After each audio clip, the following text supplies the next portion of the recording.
I was worried last year that this interview might never happen. And that's because of probably now your super famous, blog post that said why I stopped making YouTube videos, 2007, 2014. Yeah. It read like an obituary. And me as a YouTuber, first thing I thought was, I'm so jealous, Yeah. Because, sometimes that interface and that distribution network can be its own nightmare to a certain extent. And I think about it all the time, the amount of things that we publish. And for me, 4 years ago, I was like, I'm going to do one every week. And I made this, I don't know who I promised that to, but I promised that. And I made sure it happened, like come hell or high water. And it definitely changed me as a person, and some good things about it and some not so good things about it. And the more I do and the more content, the more I get comfortable talking.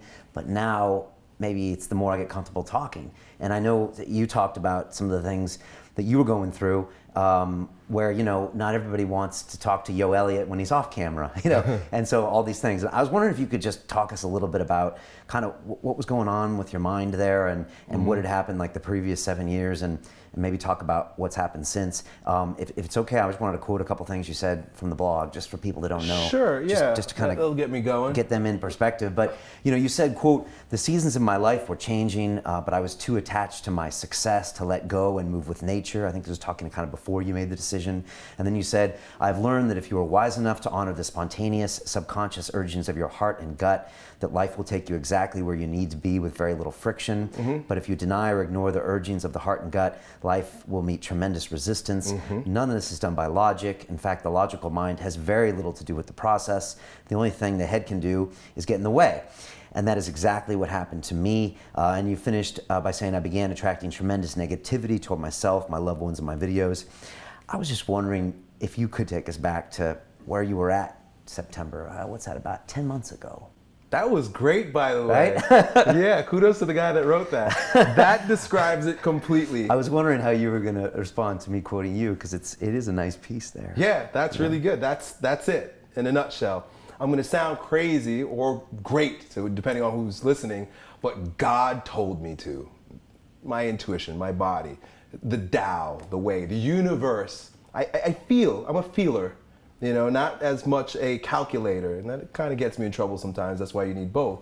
But the feeling was there, and I tried to be logical about what I was feeling, meaning like, this doesn't make any sense. I mean, I'm at the top of my game. You don't stop, in a lot of the comments, you don't stop when you get to the top. And it was just a sense that I have to stop. And when I fought against it by continuing, I started getting injuries. When I say negativity, I was getting what I deserved because I should have stopped. And I was moving into speaking about things that I really probably had no business speaking about because I got to keep making videos, doing things for more excitement to get more people to watch my videos. I know a lot of YouTubers who end up doing that, because we're not like TV stars or movie stars that work for a season and then disappear, or make a movie and disappear. We're just like constantly pumping out content. We can't really hide and recover, so and everything becomes game, right? I mean, the problem is that anything can become game. And well, you even started off commenting on strength and fitness, and then it became a separate channel for asking you questions about the non-related stuff, which was great. But then I always wonder, like, then when's the line? Do you bring the camera at home? Do your kids go on camera?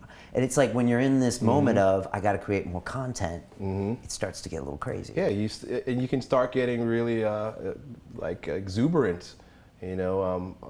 Rest in peace, Greg Plitt.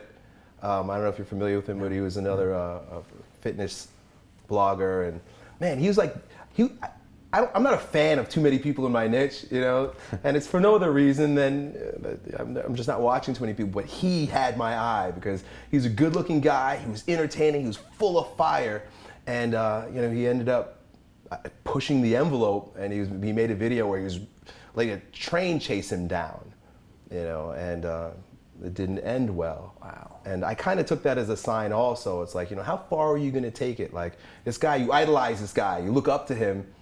Are you going to end up like him? Do you want to end up like him? And again, rest in peace. I saw that as one of the signs to look back up. Right. To watch the rest of this fascinating interview, click on the link below and go to londonreelacademy.com. There you can sign in with your social media, log in and watch the rest of the episode for free, along with all of our episodes on London Reel, my webinars, and all of our premium content, all located over at londonreelacademy.com. So click on the link below, you'll be directed there and you can watch the rest of this fascinating interview, and I'll see you there.